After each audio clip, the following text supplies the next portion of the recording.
እና ጌታቸው ሌላ ትግራይ ውስጥ የሰራው ስራ የህወሓት አንጃ በተለይ የነ መንጀሪኖ የነ ዓለም ገብረዋህድና የነ ደብረጽዮን አንጃ እንደፈለገ ሲፈነጭ የነበረበትን ታሪክ እንዲቋጭ አድርገዋል። ቢያንስ ትግል ላይ እንዲገባ ወጣቱም ምሁሩም በህወሓት ውስጥም ትግል እንዲደረግ እና እንዲጋለጡ አድርገዋል። እነሱ ተለይተው ለስልጣን እና በጦርነት ውስጥም እየዘረፉ የሚኖሩ በጦርነት ውስጥ ብቻ መኖር የሚፈልጉ ሰላም የማይፈልጉ የጦርነት አበጋዞች እንደሆኑ ግልጽ እንዲሆን ለትግራይ ውለታ ውሎለታል ጌታቸው። በሌላ በኩል እነዚህ ሰዎች በዝርፊያ ላይ የዘረፉት ሀብት በጦርነት ውስጥም ከጦርነቱ በፊትም ከሰላም ፕሪቶሪያ ስምምነት በኋላ የሰሩትን ወንጀል በሙሉ እንዲጋለጥ ያደረገ የትግራይ ባለውለታ ነው ጌታቸው። ሌላው ምናልባት ጌታቸው የሰራው የምንለው የፈለጉትን ሰው ወደ ስልጣን ማምጣትና ያልፈለጉትን ደግሞ ከስልጣን ማውረድ፣ የፈለጉትን ሰው ከእስር ቤት ማውጣት ወይም እንዳይታሰር ማድረግ፣ ያልፈለጉትን ሰው ደግሞ ማሰር የሚችሉበትን የነበረ የሁሉም አይነት ሞኖፖሊ የነበራቸውን እንዲያጡ አድርጓል። በራቆታቸው እንዲወጡ የትግራይ ህዝብ እንዲያውቃቸው፣ ዓለም እንዲያውቃቸው እነዚህ ሰዎች በትግራይ ህዝብ የሚነግዱ የጦርነት ነጋዴዎች እንደሆኑ ግልጽ እንዲሆን አድርጓል።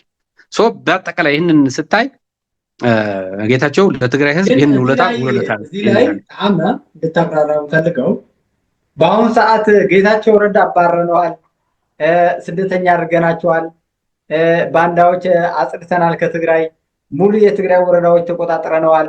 ከዚህ በፊት ቀደም ብሎ እንደምታውቀው የአድዋን የአክሱም ቦታ ይዘው ሽሬም ረብሸው እንደያዙ ታውቃለህ። አሁን ደግሞ ጽሕፈት ቤት ተቆጣጥረናል እያሉ ይፈኩር ነበር። የጌታቸው ረዳ ስልጣን ብቻ ነው የቀረችን እንጂ ሌላው ሁሉም ተቆጣጥረናል ሲሉ ነበርና እንግዲህ ከዚህ አንጻር የነሱ ዓላማ አላሳካቱም ብለህ ታምናለህ? ማለት አሁን እንደፈለጉ እያወረዱ እየሰቀሉ አይደለም ወይ?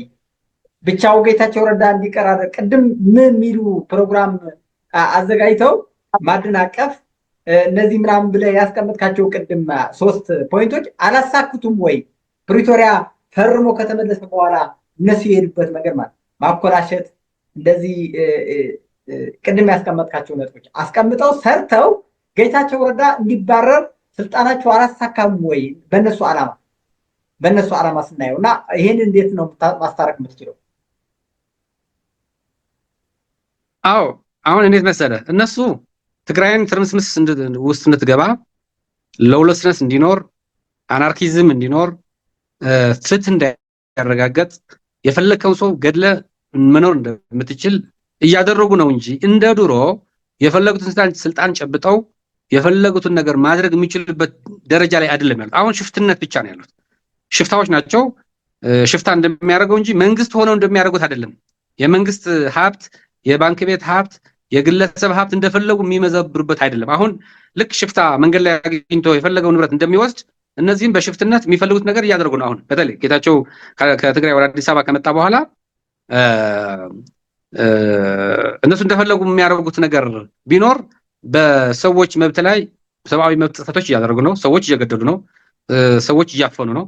ይህንን እንደ ስኬት በእርግጥ እነሱ እኛ ከሌለን ትግራይ ትርምስምሷን ትውጣ የሚል እኔ ከሌለው ሰርዶ አይብቀል እንደሚል ምሳሌ እንደሚባለው እንደዛ እያደረጉ ነው። የእነሱ ሀሳብ ግን ወደ ስልጣን ተመልሰው መምጣት ነበር። አይችሉም። ከዚህ በኋላም አይችሉም፣ አላደረጉም። ምናልባት ጌታቸው ወደ አዲስ አበባ መምጣቱም እንደ ትልቅ ውለታ ነው የማስበው እኔ። ለምን መሰለህ? እዛ ሆኖ ማህተሞች እንዳይነጠቁ፣ እንዳይሰረቁ፣ ጽሕፈት ቤቶች እንዳይሰበሩ ለመከላከል ቶክስ ቢከፍት ኖሮ ጌታቸው እነሱ ወደሚፈልጉት ጦርነት ገብተን ነበር ማለት ነው። እነሱ አሁን ቅድም እንዳልከው ማዕከላዊና ሰሜን ምዕራብ ዞን የኛ ግዛት ነው፣ የኛ ደጀን ነው። ይህንን ይዘናል፣ እያስፋፋን እንሄዳለን፣ ምስራቅም እንይዛለን፣ ምስራቃዊ ዞን፣ ማዕከላዊ ዞን፣ ይሄ መቀለ እና ደቡባዊ ምስራቅ የሚባለው እስከ ደቡብ ድረስ እንሄዳለን ብሎ ፕላን አድርገዋል። ግን አሁን የሚሄዱበት ምስራቃዊ ዞን ሂድ፣ ለምሳሌ አዲግራት ይዘውታል። ምን ማድረግ አይችሉም እኮ በቃ ሰውን ያስፈራራሉ፣ እንደፈለጉ ሰዎችን ይገድላሉ ምናምን ነው እንጂ እንደ መንግስት አክሴፕት የሚያደርጋቸው ማንም ኃይል የለም። እንደ መንግስትም ሪስፔክት የሚያደርጋቸው ኃይል እንደ ሽፍታ ይፈራሉ፣ እንደ ሽፍታ እንደ ገዳ ይፈራሉ እንጂ እንደ ትግራዋይ አይታዩም። ከሻዕቢያ በላይ ነው የሚጠሉት። የትግራይ ሰራዊትም የቲዲኤፍ አባልም ከሻዕቢያ ሰራዊት ከሻዕቢያ ወታደር በላይ እንዲጠላ እያደረጉት ነው። እነሱ እያዘዙ ሰው እንዲገድል፣ እንዲተኩስ፣ ንብረት እንዲዘርፍ፣ ሰዎች እንዲያፍን እያደረጉ ስለሆነ እንደ ሽፍታና እንደ ገዳይ ነው እንጂ እንደ መንግስት የሚታዩበት አይደለም። ሰው ትግራይን ውስጥ እንድትገባ አድርገዋል። በእነሱ ፍላጎት ግን የመጣ ምንም አይነት ስልጣን የለም። አሁንም ትግራይ መንግስት እንዳይኖር ሰዓታችን እያለ ስለሆነ አሁን መጨረሻ ላይ ሁለተኛ ጥያቄ እንዲያውም ማስቀምጨው ነበረና ቲዲኤፍ በትግራይ ውስጥ እንደ ሽፍታ፣ እንደ ገዳይ፣ እንደ ነጣቂ እንዲያውም አሁን ደግሞ ከሻዕቢያ ጋር ሆኖ ኢትዮጵያን እንደገና ከሻዕቢያ ጋር ሆኖ ደግሞ እንደገና ወደ 4 ኪሎ ለመምጣት ሌላ ቅርጽ እያስያዙ ይገኛሉ። ባለው ቅድም በተረዳሁትም በአንተ ሀሳብና ባቀረብከው ትንታኔ በተጨባጭ ቲዲኤፍ የሚባለው ከምስረታው ጀምሮ ህዝባዊ ወይስ ህወሓታዊ? ህወሓት መጀመሪያ እናውቀዋለን። ብዙም ከአንተ የራቀ ነገር እንትን የለኝም፣ ቅድም ማስቀመጥከው ነገር። ነገር ግን በመሀል ላይ በተፈጠረው ጦርነት አንደኛ እነሱ ጦርነት ማስቀረት ይቻል ነበር ብለህ አስቀምጠዋል። ያንን ጦርነት ያንን 1 ሚሊዮን ህዝብ የጨረሰ 1.5 ሚሊዮን ያፈናቀለ ከ80 ሺህ በላይ ህዝብ ሱዳን ላይ ይበተነ ከማን ጋር ሳይቀር የትግራይ ኢኮኖሚ በሙሉ ያደቀቀ ጦርነት ማስቀረት ይቻል ነበር ብለሃል። እንግዲህ ያንን ጦርነት ማስቀረት አልተቻለም። እነሱ በሚፈልጉት ወደ ጦርነት ተገባ። ያ ሁላ እልቂት መጣ። ከዛ በኋላ ቲዲኤፍ የሚባል እንቅስቃሴ መጣ። የትግራይ ወጣት የትግራይ ማህበረሰብ በሙሉ የተሳተፈበት ጦርነት ተደረገ። እንደ የትግራይ ህዝባዊ ጦርነት ተባለ። በዚህም በኢትዮጵያ እንዳየው ሁሉም ብሔር ብሔረሰብ በአንድ ላይ ሆኖ ቁሞ ያ ሁላ እልቂት ተፈጠረ እና ያንን እልቂት ከተፈጠረ በኋላ አሁን ያለውን ቲዲኤፍ እንዲያውም በመሀል ላይ ልክ መቀሌ ላይ ሲቆጣጠሩ 5 ጀነራሎች ወጥተው ምናሉ እኛ በቲፒኤልኤፍ የፖለቲካ ስትራቴጂ ተመርተን በተመረጠው መንግስት በህወሓት ማዕከላዊ ኮሚቴ በተመረጠው መንግስት ስራ አስፈጻሚ ተመርተን ነው ድል ያመጣነው፣ ወደ መቀሌ የገባ ነው። ስለዚህ ቲዲኤፍ የሚባል ነገር አናቅም። እንዲያውም በዚህ ላይ ጀነራል ታደሰ ወረደም በግልጽ ማለት ቲዲኤፍ የሚባል አናቅም፣ ይሄ ስም እኛ ራሱ አላወጣ ነው፣ ይሄ ስም ራሱ አላወጣ ነው ብለው በግልጽ አቋማቸው አሳውቀው የትግራይ በተመረጠው መንግስት ስር የሚንቀሳቀስ እንጂ ራሱን የቻለ ቲዲኤፍ የሚባል አናቅም ብሏል። አንተ ይህንን ቲዲኤፍ የሚባለው የወጣቶች እንቅስቃሴ የሚባለው ከምስረታው ጀምሮ ህዝባዊ ወይስ ህወሓታዊ በአንተ እምነት ነው የፈለኩት? ይህንን ጥያቄ ልትመልስ። በእኔ እምነት እንዴት መሰለህ፣ የትግራይ ህዝብ እነዚህ ሰዎች ጦርነቱን ካመጡበት በኋላ መከላከል ነበረበት።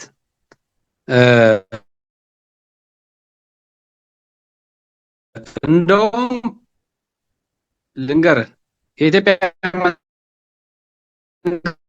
የተሳሳተበት በጣም የተሳሳተበት እኛም እንዲፋ ጫናዎችም ወደ ጦርነት እንድገባ ተደርጓል። ጦርነት ከተጀመረ በኋላ የህግ ማስከበር ነው ብሎ ከገባ በኋላ ፌዴራል መንግስት የሻዕቢያና የፋኖ ኃይሎች ትግራይ ውስጥ ገብተው መከላከያም የተፈጸመው ጥፋትና ወንጀል ወጣቱ ወደ እነሱ እንዲጎርፍ አድርጎታል። በቃ ይሄ ሀቅ ነው። ስለዚህ የትግራይ ወጣት ወደ በረሃ የወጣው ተበድያሉ ብሎ ነው። በእህቱ ላይ ሲፈጸም የነበረ በደል አይቶ ነው፣ ሲፈጸም የነበረ ወንጀል አይቶ ነው የወጣው። ስለዚህ ህወሓት ብሎ አልወጣም። ሲጀመር ህወሓትን ለማዳን ብሎ አልወጣም። በቃ ለነፃነቱ ነበር የወጣው። ግን ምን አደረጉት መሰለህ? በመሃል ቲዲኤፍ የሚባል ብራንድ ወጣ ወደ ዓለም እንዲያውቀው ተደረገ። ቲዲኤፍ የሚባል ዓለም አወቀው። ትግራይን ዲፈንድ የሚያደርግ ኃይል ነው በሚል የህወሓት ኃይል አይደለም። ህወሓት የሚል ብራንድ እየከሰመ ቲዲኤፍ የሚል ብራንድ እየወጣ መጣ። እነዚህ ገባቸው። አውቶማቲካሊ ቲዲኤፍ የሚባል ነገር ማክሰም ፈለጉ። ቲዲኤፍ የሚባል ድምፅ እንዳይሰማ አደረጉ። ቲዲኤፍ ከየት የመጣ ነው? እኛ እኮ መንግስት አይደለም ወደሚል መጡ እና ምን አደረጓቸው? እነዚህ 4 ሰዎች አልኩ በትዕዛዝ ነው የምልህ፣ ባይዘወይ በትዕዛዝ የግንባር አዛዦችና ወድ ወረደን ጠርተው ወጣችሁ በሚዲያ ተናገሩ አሏቸው። ወይ እናንተ ሽፍታ ናችሁ ወይ በእኛ ነው የምትታዘዙት ተናገሩ አሏቸው። ስለ መንግስት እንዲያወራ አይደለም የነገሯቸው። ባይዘወይ ስለ እኛ በትግራይ መንግስት ስር ነን ማለት እኮ ምንም ኃጢአት የለውም። ምክንያቱም ሽፍታ አይደለም እኮ በትክክል መንግስት ነው የሚመራ፣ ተጠርነትም ለመንግስት ነው የሚሆነው።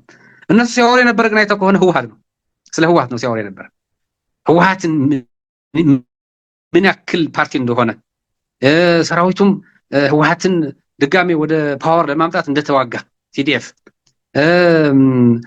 ህወሓት በበረሃ ላይ ሰብስቦ ፓርቲው ካድሬዎቹ ህወሓት ትግሉን እንዳቀጣጠለው ሌሎች ፓርቲዎች ተረስተው ፓርቲ የሌለውም ተረስቶ ህዝቡም ተረስቶ አንድ በግለሰቦች የሚሽከረከር በግለሰቦች እንደ ግል ንብረት እንደፈለጉ የሚያደርጉትን ድርጅት የሱን ብራንድ ከፍ ለማድረግ ወደ ወረደም ጭምር ሌሎችም ወጥተው ተናገሩ።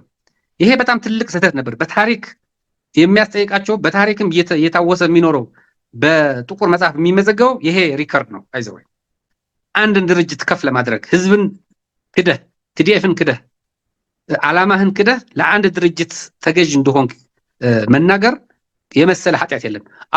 አሁን ባይዘው ኮርና ከኮር አዛዥና ከዛ በላይ ሆነን አወጣ ነው ያሉት ባለፈው በጥራት አሁን እዚህ ነው የወጣቱ በትክክል ንቃት ቢኖር ነው ቅድም ለ50 ዓመት በሙሉ በሳሳተ መንገድ ወስደው ህዝቡን ከባድ ዋጋ አስከፍሉታል። አሁንም የወጣቱ ንቃተ ህሊና አለማደጉ የተጠቀሙበት ሲስተም አይደለም ወይ? ምክንያቱም ወጣቱ መንቃት ስላለበት ነው። አሁን ቅድም እንዳልከው እንደ ክህደት አቅርበዋል፣ ችግር የለብኝም በዛ ለነሱ ስለካዷቸው ማለት ግን በቲፒኤልኤፍ ፖለቲካ ውሳኔ ላይ እነሱ ወደሚጠሩት ጥሪ መግባት በተለይ ፓርቲዎቹ ራሱ ነውናት ባይቶና ወጣቱ በሙሉ ያንን ስሜት ተጠቅመው ወደዛ በማስገባታቸው ከባድ ካፍላ ዋጋ ከከፈሉ በኋላ ያ የመጠለፉ ምክንያት እነሱ ጠልፎ ወደ ራሳቸው ማድረጋቸው ምክንያት የወጣቱ ንቃተ ህሊና መውረዱ አያመላክትም ወይ? ምክንያቱም እንግዲህ አንድ ጦር እንደ ጦር ቅድም እንዳልከው ጦር ሊመራው የሚችለው ፖለቲካው ቲፒኤልኤፍ የሚመራው ከሆነ ደግሞ እንደፈለገበት ይመራዋል ማለት ነው። እንደፈለገ ትጥቅ ያስፈተዋል፣ እንደፈለገ ደግሞ ያሽከረክረዋል። እና ይህንን ከትግራይ ወጣት አንጻር ዳግም እንደዚህ አይነት ስህተትም እንዳይፈጸም ስለሚያስፈልግ ነው። እሱ ብቻ አይደለም። በነገራችን ላይ አሁን ቲዲኤፍ የምንባለው ብዙ ትግራዋይ ላይ የሚመካበት ስሙ እንቅስቃሴው በነበረው እነሱ በፈጠረው ችግር ለመመለስም ያደረገውን ትግልም እንደገና ጠልፎ በመሰረታቸው ከ40 ሺህ እስከ 60 ሺህ ይላሉ ማሻቸው አረብ ሀገር ውስጥ ከፍተኛ ችግር ላይ ስደት እያለ ነው የሚናገሩት። እነዚህ ቲዲኤፍ የሚባሉ ኦሪጂናሎች ማለት ቅድም ያልካቸው ችግሮቹ ካዩ በኋላ ይወጡ። ከዛ በኋላ ደግሞ በስሜት ወጥተው ያንን ለመመከት የወጡ ወጣቶች ደግሞ እግራቸውን አይናቸው ጠፍተው መለስ ካምፓስ በሚለው በየወረዳው በየገጠሩ ተበትነው በጨውና በጥረጨውና በጨው በዱቄት ነው እየታከሙ ያለው ቁስላቸው እያደረጉ ያለው። ይህን ያህል ክደት የተፈጸመበት ቲዲኤፍ በአሁኑ ሰዓት በተጨባጭ ይህንን ቲዲኤፍ ራሱን የቻለ ነው ብለን እናምናለን ወይስ ታምናለህ? ወይስ ይህንን ቲዲኤፍ የሚባለው አሁን ስሙ ልክ ህዝባዊ ወያነ ሓርነት ትግራይ የሚለውን ስም ይዘው ለ50 ዓመት የትግራይን ህዝብ አደናግረው ብዙ ዋጋ እንዳስከፈሉት አሁንም ይህንን ስም እየተጠቀሙበት ነው ወይስ እውነትም ቲዲኤፍ የሚባል ኃይል አለ በተጨባጭ በአሁኑ ሰዓት? ማንቃት አለብን ወጣቱ ብዬ ስለማምኑ። ገባኝ። አሁን ስላቋረጥክ ነው እንጂ እነዚህ ወደ ወረደና አራቱም የግንባር አዛዦች ወጥተው ከተናገሩ በኋላ እነዚህ ሰዎች እኮ ወጣት አይደሉም። እነዚህ ሰዎች የሚያዙት ሰራዊት ነው ያለው። ከዛ ምንድነው ያደረጉት መሰለህ? ወደ የግንባሩ ሄደው የአርሚ አዛዥ፣ የኮር አዛዥ፣ የክፍለ ጦር አዛዥ የሚባሉትን ሰብስበው እኛ የህወሓት ነን፣ ህወሓትን ነው የምንደግፈው፣ ጠቅላላ ጉባኤ ያደረገ 14ኛው ጠቅላላ ጉባኤ ያደረገ ህወሓትን ነው የምንደግፈው፣ እሱ ነው ወደ ስልጣን መምጣት ያለበት ብለው አወያዩት። ባይዘወይ ጠቅላላ ሰራዊቱን ማለት ነው፣ ጠቅላላ እስከታች። ከዛ ተቃውሞ ገጠማቸው። ወጣቱም ሙሉ በሙሉ ነው ሪጀክት ያደረገው። አስፈራሩት። እንገድልሃለን፣ እንረሽንሃለን፣ እንዲህ እናደርግሃለን፣ አገርህ የት ነው የተወለድከው፣ ተንቤን ነህ ወይ ራያ ነህ ወይ እያሉ ቃል በቃል ነው የምልህ። እንደዚህ እያሉ ደግሞ አሸማቀቁት።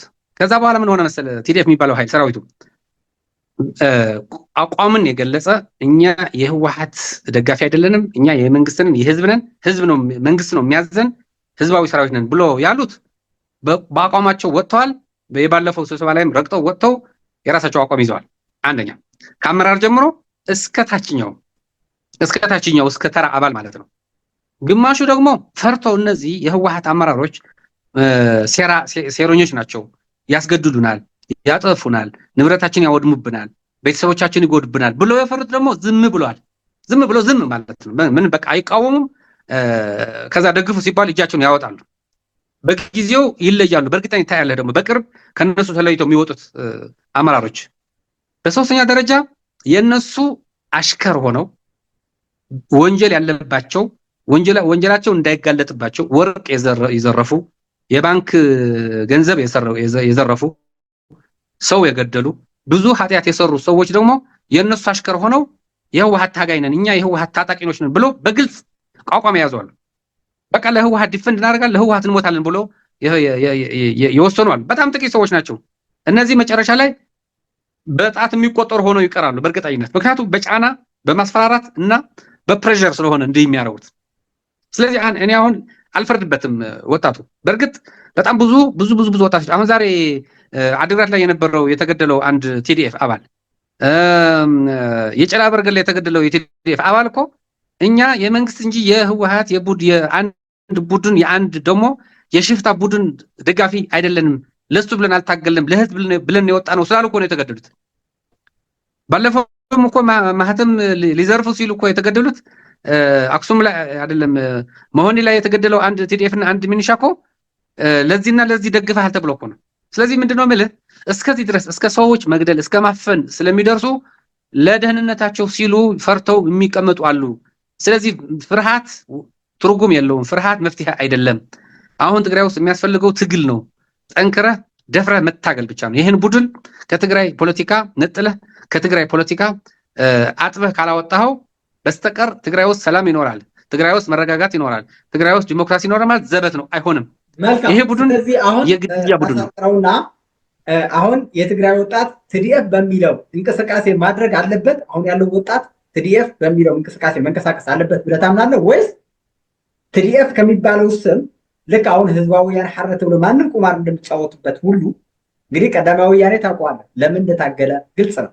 ለዚህ ሁለተኛ ወያኔ ብሎ መጥተው ምን ያህል ለትግራይ ህዝብ ዋጋ እንዳስከፈሉት አይተናል። አሁን ያለው ትዲኤፍ ራሱ ትዲኤፍ የሚለው በዚህ ቁማር ውስጥ ገብቶ ድጋሚ ወጣቱ እንዳይበላ ማውጣት አለብን ወይስ ይህንን ስም እንደገና እውነተኛንን ወያኔ ትክክለኛ ነው ብሎ ነው በዛ መንቀሳቀስ ያለባቸው? ምክንያቱም ይህንን ማጥራት ስላለብን ነው። ከዚህ ትዲኤፍ የሚባለው መዋቅር ላይ ወጥቶ የራሱን እንቅስቃሴ ማድረግ አለበት ወይስ ይህንን ትዲኤፍ የሚለው ስም ይዞት መሄድ አለበት? ምክንያቱም ወጣቱ እዚህ ላይ ክሊር መሆን ስላለበት ነውና እዚህ ላይ አጠር አድርገህ አስቀምጥልና ወደ ሶስተኛው ጥያቄ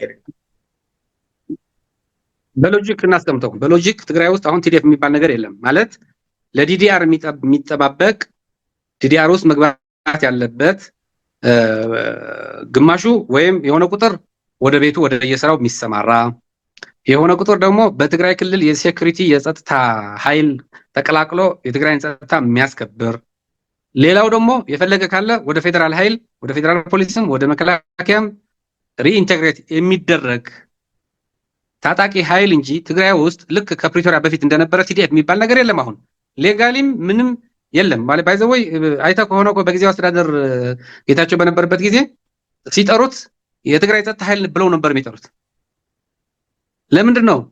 ፕሪቶሪያ ራሱ ስለሚያስገድድህ ነው። ባይዘወይ ሰራዊት አለኝ ብለህ ልትንቀሳቀስ አትችልም። በዲዲአር ውስጥ ገብቶ ጥቅሙን ተሟልቶለት የሚወጣ ነው። አብዛኛውም የወጣ መንገድ ላይ ነበር። መቼ መሰለ ቲዲኤፍ የሚለው አሁን የትግራይ ሰራዊት ብሎ መጥራት የጀመሩት አሁን ከጥር 15 በኋላ እነዚህ ኮርና ከኮር አዛዥ በላይ ብሎ ተሰብስበው ለነደብረጽዮን ቡድን ነው የምንደግፈው ብሎ ሲጠሩ ወይም መግለጫ ሲያወጡ ቃል በቃል የትግራይ ሰራዊት ብሎ ጠሩ። ከዚህ በፊት ማለት ነው የትኛውም የትግራይ መግለጫ ላይ ለምሳሌ የትግራይ ጸጥታ ኃይሎች ተብሎ ነበር የሚወጣው። የትግራይ ጸጥታ ኃይሎች እያሉ ነበር የሚያወጡት።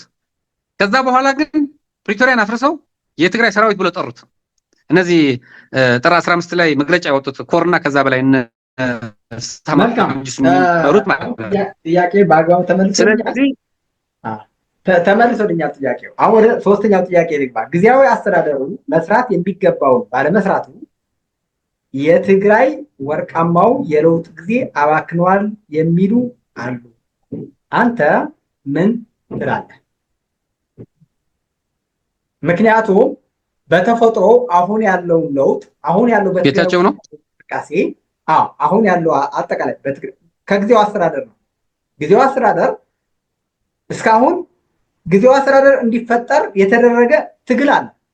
ተወደደን ተጠላ ከውስጥም ከውጭ እንግዲህ የመጣውን ለውጥ በዚህ 2 ዓመት ውስጥ ጌታቸው ረዳ እንዲመራው ኃላፊነት ተሰጥቶታል። ለውጡ ማለት እና ይህንን ለውጥ ደግሞ ጌታቸው ረዳ ወደኋላ እንዲመለስ አድርጎታል የሚሉ በርካታ ሰዎች አሉ። ለውጡ እንዲቀለበስ አሁን ያለው ወደ ንትርክ እንድንገባ አድርጎታል የሚል የሚወቅሱ አሉ። እንግዲህ ያንተ አቋም ነው ማወቅ ፈልገው። እንግዲህ በአመራር ደረጃም ስላለ ለውጡ ወደኋላ መልሶታል ወይስ አልተመለሰም? በአንተ እይታ እንግዲህ እኔ ጊዜያዊ አስተዳደሩ በአጠቃላይ በተለይ ደግሞ ፕሬዚደንት ጌታቸውንና ምክትሎቹ ሁለቱ ምክትሎቹ ላይ ያለኝ አቋም ግልጽ ነው። ከዚህ በፊትም በብዙ ሚዲያዎች ቀርቤ ተናግሬዋለሁ። ቅድም የተናገርኩት ለትግራይ ውለታል ያልኩት የጌታቸው ጥሩ ነገሮች እንዳሉ ሆነው ጌታቸውን ምንቅፍበት አለ። በግሉም እንደ ጊዜያዊ አስተዳደርም በትልቁ ማየው የጊዜያዊ አስተዳደሩ ካቢኔ እንደ አንድ ተቋም በስርዓት እየገመገመ በስርዓት እቅድ አውጥቶ ሞኒተሪንግ ኤንድ ኢቫሉዌሽን እየሰራ የካቢኔ አባላትና ሌሎች ከካቢኔ አባላት ውጭ ያሉ የቢሮ የተቋማት የመንግስት ተቋማት ከፍተኛ ተቋማት ኃላፊዎች፣ የዞን አመራሮች፣ የወረዳ አመራሮች ስራቸውን በትክክል እየሰሩ ነው የሚለውን ስራ ገምግሞ ስርዓት ለማስያዝ ያደረገው ጥረት ዜሮ ነው ማለት ይቻላል። ይህ ትልቁ ነገር ነው። እንደ ተቋም የጊዜያዊ አስተዳደሩ ካቢኔ ነው የምልህ።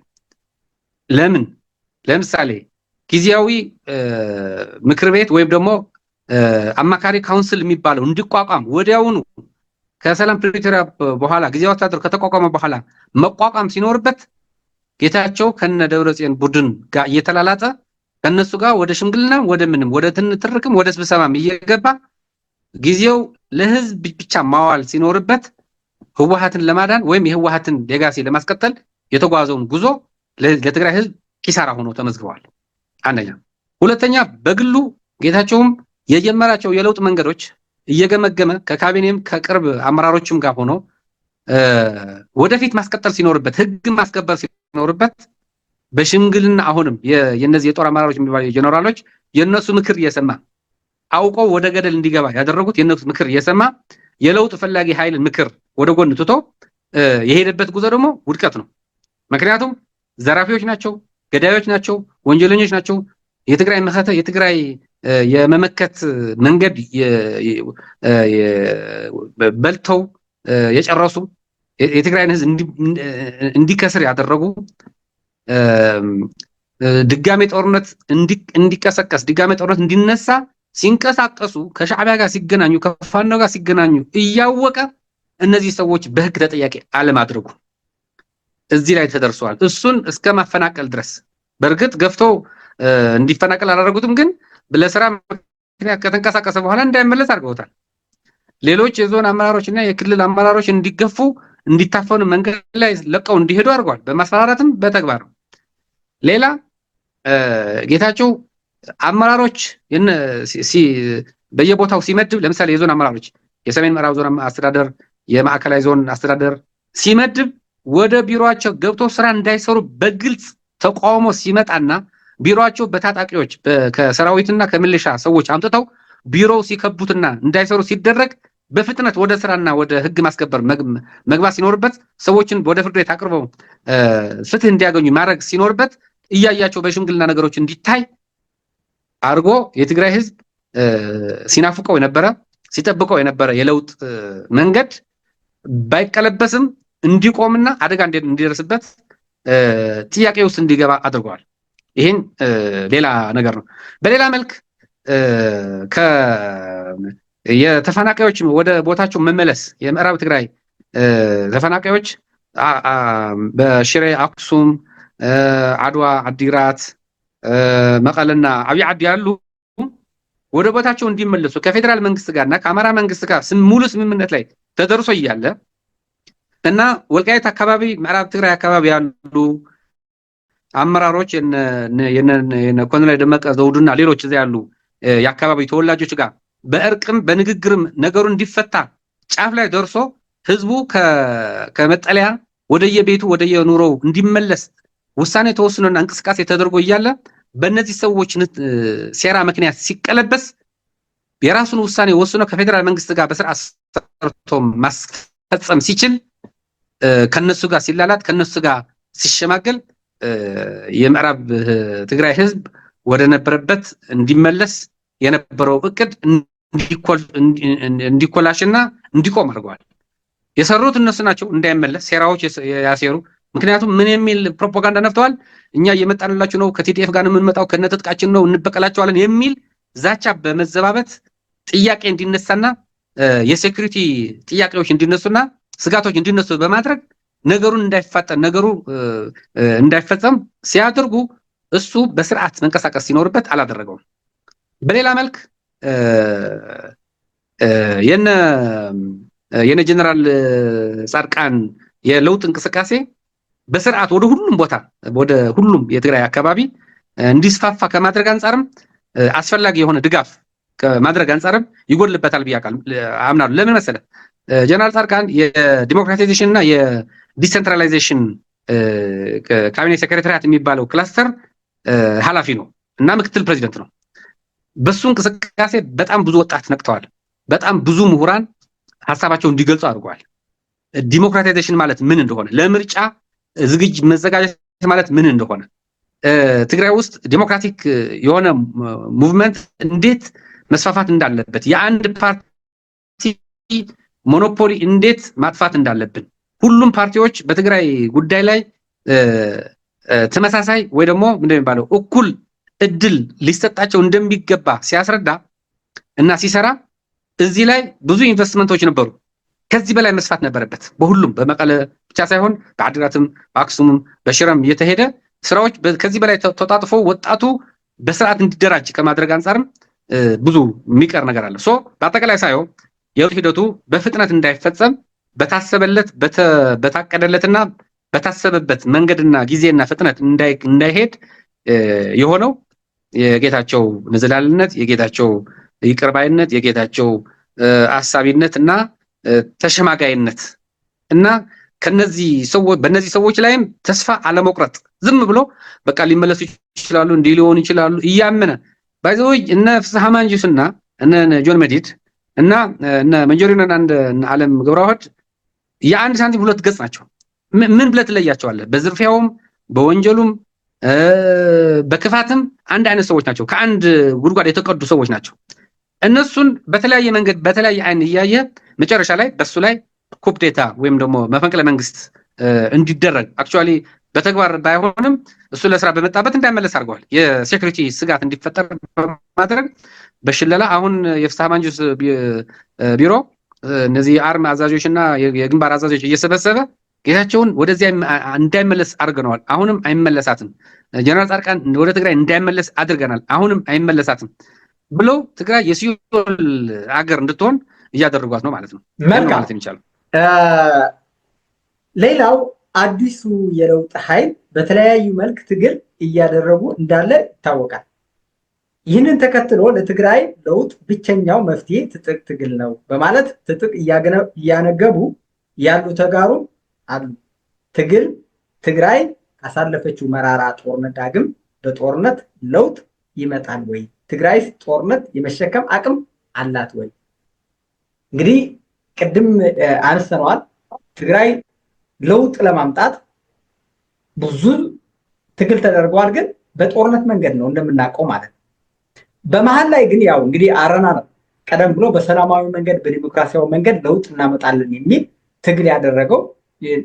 እንዳየነው ግን አረናም ሳይሸነፍ ለአረናም ጦርነት ደርሶለት 1 ሚሊዮን ህዝብ እንዲያልቅ ተደርጎ ትግራይም በጦርነት አውድማ ሆና የሁላን ጉድ አይተናል። ለውጥ አልመጣም ማለት ነው። እንዲያውም እኔም ያለሁበት በአረና በዲሞክራሲ ለውጥ ሊመጣ አይችልም፣ በዲሞክራሲ ህወሓት ስልጣን ሊያስረክብ አይችልም፣ በምርጫ አይቻልም። 97 ላይ አይተነዋል። መለስ ጠቅላይ ሚኒስትር መለስ ዜናውም ራሱን ያለ የኛ መንግስት ሾላ አይደለም በድንጋይ የሚወርደው ብለዋል። ስለዚህ በዲሞክራሲያዊ መንገድ አይቻልም ብለን ፈንቅል ብለን የወጣቶች እንቅስቃሴ አድርገን ሰላማዊ ትግል መንገድ እየዘጋን ህወሓት መወገድ አለበት። ልክ እንደ ቄሮ እንደ ፋኖ ከባህር ዳርም ከአማራ ክልልም ከሌሎች ክልሎቹ እንደተወገደው ከትግራይ በዛ መልክ ነው መወገድ ያለበት፣ ዋጋውም ይቀንሳል ብለን አደረግን። እኛም አልቻልንም። እንግዲህ በአሁን ሰዓት ደግሞ በቲፒኤልኤፍ ላይ ተስፋ ቆርጠው ወደ ትጥቅ የገቡ ሐራም መሬት የሚላለ በአንተ ላይ ፌስቡክ ላይ በተለያየ ኢንተርቪው የምታደርጋቸውን ተከታትየዋለሁ። ወደ ሐራ ትግራይ ውጡ እየተባለ ቅስቃሴ እየተደረገ ነው። እውነት የሰላማዊ ትግል የህዝባዊ አመፅ በቀላል መስዋዕትነት የስርዓት ለውጥ የምናደርግበት አካሄድ ጨርሰን ነው ወደ ትጥቅ እየገባን ያለ ነው። አሁን ወደ ትጥቅ መርጠው እየገቡ ያሉ ሰዎች በእነሱ ተከትለንስ 17 ዓመት ትግል አድርጎ እንግዲህ በትግራይ ለውጥ አልመጣም። ከባድ ዋጋ ተከፍለዋል። አሁን መከተ ተብሎ 1 ሚሊዮን ህዝብ አልቋል። ትዲኤፍ ተብሎ ከ500 እስከ 600 ሺህ ወጣት ታጥቆ ብዙ ነገር ተከፍሏል። ያ የትግራይን ህዝብ የሚፈልገው ስርዓት ግን መምጣት አልቻለም። ዲሞክራሲ መምጣት አልቻለም። ልማት መምጣት ልጆቹ ከመገበር ውጭ ማለት ልጆቹ አካላቸው ጎልደው ከመምጣታቸው ውጭ ማለት ምንም ይህን ያህል የረባ የመጣ ለውጥ የለምና አሁን ያለውን የትጥቅ ትግል እንውጣ የሚለው ውጤት ያመጣል ብለህ ታስባለህ? አሁን እንዴት መሰለህ ጦርነት ትግራይ ትሸከማለች አትሸከምም ወደሚለው ከመግባታችን በፊት ባይዘው ጦርነት በሁለት ተቃራኒ አካላት ጦርነት የሚከፈተው ሁለቱም ጦርነት ስለሚሸከሙ አይደለም፣ ሪዝን ሲኖር ነው። ጦርነት እንዲነሳ ምክንያት ሲኖር ብቻ ነው የሚነሳው። አንዱ በጣም ኃይለኛ፣ አንዱ ደግሞ ደካማ ኃይል ሊሆን ይችላል። ጦርነቱ ሲነሳ ጦርነት የሚነሳበት ምክንያት ወይ ብሔሬ ተጨቁነዋል፣ ተጨቁኛለሁ፣ በደል ደርሶብኛል የሚል ተወርር ያለው የሚል ኃይል ወይ የሆነ ሌላ ለጦርነት የሚያነሳሳ ምክንያት ሲኖር ነው። አሁን ትግራይ ክልል ውስጥ ጦርነት ሊያነሳ የሚችል ምክንያት የለም። ጦርነት ሊነሳ ከቻለ ምክንያት የሚሆነው የደብረጽዮን ቡድን ነው። በቃ the only reason ትግራይ ውስጥ ጦርነት ሊነሳበት የሚችል ምክንያት የነ ደብረጽዮን የህወሓት አንጃ የስልጣን ስግብግብነት፣ ለህዝብ ያላቸው ንቀት፣ በዚህ ምክንያት ሊነሳ የሚችል ጦርነት ይኖራል። ከዚህ ውጪ የትግራይ ህዝብ ጦርነት አይፈልግም። ጦርነት የሚሸከም ሁኔታ ላይ አይደለም ያለው። ነገር ግን ለጦርነት የሚሸከም አቅም ስለሌለ ጦርነት ይቀራል ማለት አይደለም። ጦርነት ለማስቀረት ግን በዚህ 2 ዓመት የተሰራ ስራዎች አሉ። የግድ መሰራት ያለባቸው የትግራይ ህዝብ በስደት ላይ ነው ያለው። በሱዳንም በትግራይ ውስጥም ወደ ምዕራብ ትግራይ መመለስ አለበት። በፕሪቶሪያ ስምምነት መሰረት የትግራይ ግዛት አንድነት መመለስ አለበት። ነገር ግን በወልቃይት አካባቢ የሚነሱ የህዝቡ ጥያቄዎች የህዝቡ ጥያቄዎች ተመልሰው ግን እርቅ ተደርጎ ህብረተሰቡ መመለስ አለበት። ወደ ጊዜያዊ አስተዳደር መስተዳደር መመለስ አለበት። ይሄ የኔ አቋም ነው። ነገር ግን ጦርነት እንዲነሳ ግን እየሰሩ ነው እነዛ ሰዎች። ጦርነት ስላልፈለግከው ጦርነት ይቀራል ማለት አይደለም። የነ ደብረጽዮን ቡድን ከነፍስሐ ማንጁስ ጋር ሆነው ከሻዕቢያ ጋር በስርዓት በየቀኑ እየገመገሙ አሁን ያለው እንቅስቃሴ አሁን ያለው ወደ ጦርነት ወደ ትጥቅ እየወጣ ያለው ወጣት በትግራይ ውስጥ ያለው በነ ደብረጽዮን ወይም በነ አረጎሮሃት በዛ ግሩፕ ያለው ከኤርትራ ጋርም ግንኙነት አድርጎ ወደ ጦርነት ለመውሰድ የሚፈልገውን ኃይል ለማስቆም ነው አሁን እየተደረገ ያለው እንቅስቃሴ ብለን መውሰድ እንችላለን። ወደዛ እመጣልሃለሁ። አሁን የህወሓት የነደብረጽዮን አንጃ ከሻዕቢያ ጋር ሆኖ በሱዳን በኩልም ከአልቡርሃን ጋር ሆኖ ከዋናው ጋር ተስማምተናል፣ ምዕራብ ትግራይም በኃይል እንይዘዋለን፣ የኢትዮጵያ መንግስትም በኃይል እንገረስሰዋለን ብለው ተነስተዋል። ይሄ እነሱ ራሳቸው የሚያደርጉት ስለሆነ ይህንን ተግባር ደግሞ የሚቃወም አጠቃላይ ህዝቡ ይቃወሟል፣ ወጣቱም ይቃወሟል። የሰራዊት አባላትም ከነሱ ጋር ያደጉ በእድሜም ከነሱ ጋር እኩል የሆኑ የህወሓት ታጋዮች የነበሩ የሰራዊቱ አዛዦች ደግሞ ከነሱ ጋር ናቸው። ወጣቱ የሰራዊት አባል አይፈልገውም። ለዛ ነው ወደ ጦርነት አንገባም፣ ወደ ሻዕቢያ ተቀላቅለን ከኢትዮጵያ ጋር ወደ ጦርነት መግባት አንፈልግም ያለ ወጣት ከነትጥቁ ትጥቅ ያለው ትጥቅ ይዞ የሌለውም ብቻውን ባዶውን ወደ የቤቱ እየተበተነ ነው። ወደ አዲስ አበባ እየመጣ ነው። ወደ ሌላ ሀገር ወደ ስደት ወደ ሳውዲ አረቢያ ወደ ምዕራብ ሀገር ነው ያለው። ከዚህ ለየት ያለ ደግሞ እኛ ጦርነቱን አንፈልገውም። ጦርነት ከእርስ በርስ የእርስ በርስ ጦርነት ይሁን ከሻዕቢያ ጋር ሆኖ ከኢትዮጵያ ጋር የሚደረገው ጦርነትም አንሳተፍም ብሎ ደግሞ ወደ አፋር ክልል ወደ ራያ አካባቢ ወደ ሌላ ቦታ የሚሄድ አለ። ይሄ ኃይል ደግሞ ኦልሬዲ ራሱን ከጦርነት እያራቀ ነው ያለው። ለጦርነት አይደለም የሚንቀሳቀሰው። ሐራ መሬት ምናምን የምንለው ቦታዎቹ በእርግጥ እዚህ ቦታ የሚባለው ነገር በግልጽ የታወቀ ነገር የለም። የታወቁትም ለሰዎች ድህነት ሲባል እዚህ መናገር አልፈልግም። ነገር ግን ምንድነው ወጣቱ ትጥቁን ይዘው ይሁን ባዶውን ወደ ቤቱ ወደ ሌላ ቦታ እየሄደ ያለው ጦርነት ሽሽት ነው። ጦርነትን ሽሽት ነው እየሄደ ያለው። ጦርነትን አይፈልግም። በተለይ ደግሞ ከሻዕቢያ ጋር ሆኖ ከኢትዮጵያ ጋር መዋጋት አይፈልግም። ምናልባት ፎር ዘ ሪከርድ ምናልባት የትግራይ ወጣት የትግራይ የሰራዊት አባል የቲዲኤፍ አባል ተገዶ እንኳን ወደ ጦርነት ከገባ ሻዕቢያን ይወጋል እንጂ ከሻዕቢያ ጋር ሆኖ ኢትዮጵያን አይወጋም በእርግጠኝነት። ለምን? ምን ሊጠቀም ነው ከሻዕቢያ ጋር ሆኖ ኢትዮጵያን የሚወጋው? ምን ጥቅም አለው እዛ ውስጥ? ኢኮኖሚ ከዛ ይጠቀማል፣ ፖለቲካ ከዛ ይጠቀማል። የትግራይ ህዝብ ለምን ጦርነት ቆመ ብሎ የትግራይ ለምን ከጦርነት እረፍት አገኘ ብሎ እኮ የተቆጣ ስርዓት እኮ የሻዕቢያ ስርዓት ለምን የፕሪቶሪያ ሰላም ስምምነት ተፈረመ ብሎ ከኢትዮጵያ መንግስት ጋር ወደ ግጭትና ወደ አታካራ ወደ ሰጣ ገባ የገባ ሶ there is no reason that የትግራይ ወጣት ከሻዕቢያ ጋር ተሰልፎ የኢትዮጵያን መንግስት የመውጋት ምን ምክንያት የለውም። በሰላም ፕሪቶሪያ በሚሰጠው በሚደረገው የእንካ የመስጠትና የመቀበል መርህ በሚያደርገው ንግግርና በሚያደርገው ፖለቲካዊ ድርድር ብቻ ነው የትግራይ የሚጠቀመው። የግዛታዊ አንድነቱም የሚመለሰው ህዝቡም ከተፈነቀለበት የሚመለሰው። መልካም። ይሄ ወጣት ከጦርነት ሽሽት ነው እንግዲህ ወደ ሐራ መሬት እየወጣ ያለው። ትጥቅም ያልያዘው ወደዚህኛው አሁን እየተፈጠረ ያለው ጦርነት ከዛ ሽሽት ነው ራሱን ነው እያዳነ ያለው በሚለው ሊያዘው አሁን ያለው አጠቃላይ መልካም። አሁን ከፍተኛ ወታደራዊ አመራሩ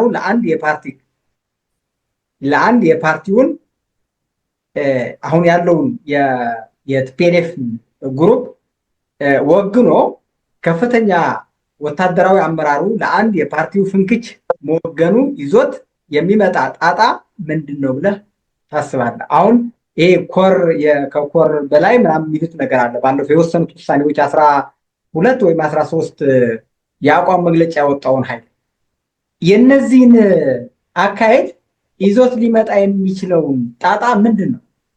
ብዙ ሰው እነሱም የደገፈ ሊኖር ስለሚችል እንግዲህ እነሱ ደግፈው የሚወጣው ምን ሊያጋጥመው ይችላል? አጠቃላይ በትግራይ ውስጥ ሊፈጥሩት የሚችሉት ችግሮች ምንድን ነው? ወይም ደግሞ ሊያመጡት የሚችሉ ነፃነት ወይም በእነሱ አነጋገር ምንድን ነው በአንተ እይታ? ቅድም እንዳልኩት የነ መንጀሪኖ የነ ደብረጽዮን የአንድ ሳንቲም ግልባጭ ናቸው። የተለዩ ሰዎች አድርገህ እንዳታስባቸው። አስተዳደጋቸውም የትግል ጊዜያቸውም ኢትዮጵያ ውስጥ እያሉም ሲጠቃቀሙ ሲጎዳዱ የነበሩ አብረው ሲዘርፉ አብረው ሲጨቁኑ አብረው ሲጎዱ ችግር ሲፈጥሩ የነበሩ ሰዎች ናቸው። አሁን በነበረው ጦርነትም ተመሳሳይ ታሪክ ያላቸው ናቸው። በዝርፊያም በምንም የተሰማሩ ናቸው። በወንጀልም በምንም የተጨማለቁ ስለሆኑ አንዱ አንዱን ካልደገፈ በስተቀር አንዱ አንዱን ሊቃወም አይችልም በፍጹም ተአምር። ይሄን እንዳታስበው። ምክንያቱም መርስለስ ናቸው እነዚህ የህወሓት አመራሮች። ከነሱ ጋር አንዴ ከወጣ በአንድ ሰከንድ ውስጥ ናቸው ባንዳ የሚሉት። ለምሳሌ ጀነራል ተክላይ አሸብር ወዳ አሸብር የአንድ ግንባር አዛዥ ሆኖ በትግሉ ውስጥ አሁን በነበረው ጦርነት ትልቅ አስተዋጽኦ የነበረው ትልቅ መሪ ነው። የእነሱን ሀሳብ ስላልደገፈ እናንተ ወደ ጦርነት እያመራች ስለሆነ አልደግፋቸውም ብሎ ስለተቃወማቸው ብቻ በአንድ ጊዜ ባንድ አሉት። ሌሎችንም እንደዚሁ። እነዚህ ሰዎች እነሱን የደገፉበት ዋና ምክንያት ዘርፈው ያከማቹት ሀብት ለመጠበቅ፣ አሁን አብረው የዘረፉትን አብረው ለመብላት፣ እኛ በስልጣን ላይ ከሌለን የሰረቅነው የዘረፍነው መጠበቅ ስለማንችል ወይም ደግሞ እኛን የሚጠይቅ ኃይል መንግስት ከመጣ እኛ ወደ እስር ቤትም ወደ ህግም ልንመጣ ስለምንችል የግድ ትግራይ ውስጥ ወይ መንግስት መኖር የለበትም ወይም እኛንን መንግስት መሆን ያለብን ብሎ የተነሱ ናቸው። ምንድነው ጣጣ የሚያመጡበት? በግልጽ በጥር 15 ላይ እነዚህ ከኮር በላይ አዛዥ የሚባሉ ያወጡት መግለጫ በግልጽ ቋንቋ በሶስት ነገር መግለጽ ይችላሉ። አንደኛ የጊዜያዊ አስተዳደሩን የግልበጣ አዋጅ ነው ያወጁት፣ መንግስት እንደገለበጡ። ሁለተኛ ሰራዊቱን ለህዝብ ብሎ ህዝብን ለመከላከል ብሎ የወጣው የትግራይ ሰራዊት ቲዲኤፍ የግል ንብረታቸው የግላቸው እንደሆነ የተሳለቁበት መግለጫ ነው። ሶስተኛ ከሻዕቢያ ጋር ሆነው የኢትዮጵያን መንግስት ለመዋጋት ዝግጁ እንደሆኑ ጠቅሰዋል። ሻዕቢያን የሚል አልጠቀሱም። ነገር ግን ምንድነው የሚለው መሰለህ? እኛ በዚህ ምክንያት ለሚመጣ የትኛውም ከውጭም ይሁን ከውስጥ ለሚመጣ የትኛውም ነገር ለመመከት ሰራዊታችን ዝግጁ ነው የሚል አንቀጽ አለበት። በግልጽ ጦርነት አውጀዋል። አሁን ምን እያደረጉ ነው መሰለ? በሁሉም ግንባር በሁሉም አርሚዎች ሰራዊትን እየሰበሰቡ ጦርነት ውስጥ እንገባለን። ጊዜያዊ አስተዳደሩ ኦልሞስት አሸንፈነዋል፣ ትንሽ ነው የሚቀረን፣ እሱን ጠራርገን እንጨርሳለን።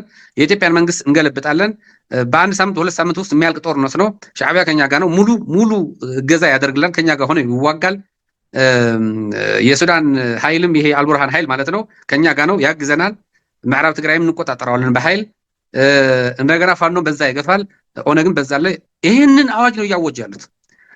እነሱን የሚያምን ሰው እነሱን የሚከተል ሰው ስንት ነው ካልከኝ ከሰራዊቱ በጣም ጥቂት ነው። ጥቂቱ ደግሞ መጨረሻ ላይ እነሱን ጥሎ የሚወጣ ነው ባይዘው። ምክንያቱም ለምን ምክንያት ይሞታል? ከነሱ ጋር አብሮ የዘረፈ ከነሱ ጋር አብሮ የሚበላ የሚጠጣ ካለ የግድ ከነሱ ጋር አብሮ ያገኛቸውን እንዲያገኝ ሊወስን ይችላል። ሌላው ግን እነሱን መከተል የማይፈልግ ተጨቁኖ ያለ መግደል እየገደሉ እያሰሩ እያፈኑ ስለሆነ ይሄንን ፈርቶ ዝም ያለ ነው ያለው። ስለዚህ እነዚህ ሰዎች ግልጽ የሆነ ጦርነት በትግራይ ክልል የጊዜያዊ አስተዳደርና በፌደራል ላይ አውጀው እየተንቀሳቀሱ ናቸው። ይሄንን ነው ማለት የሚቻለው። መልካም። ሌላው አሁን ሁለት ጥያቄ ነው፣ ማጠቃለያ ነው። ከፍተኛ አሁን በዚህ ወቅት